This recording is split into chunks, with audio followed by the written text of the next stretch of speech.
High বন্ধুরা, আজকে আমরা যাচ্ছি গুইনান ইজতেমা ময়দান। আপনারা দেখতে পাচ্ছেন আমরা টোটো করে যাচ্ছি।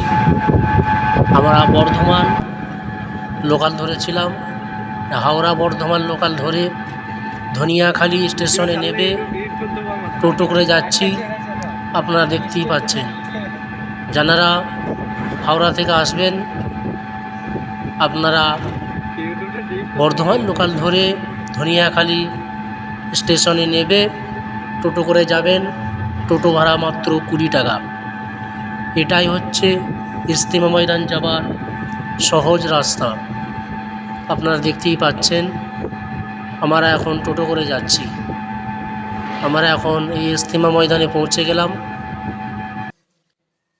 এবার ইজতেমার যে মসজিদ, সামনেই মসজিদ, আপনারা দেখতেই পাবেন। আপনারা দেখতে থাকুন।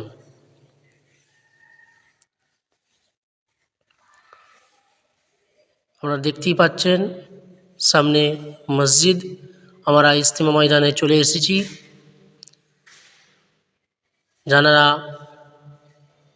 আমার এই ভিডিওটা দেখছেন, আমার চ্যানেলটি সাবস্ক্রাইব করুন।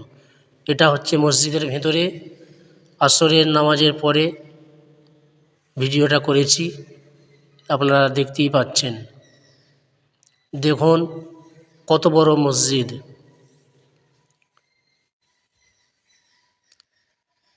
এটা হচ্ছে ইজতেমা ময়দানের মসজিদ।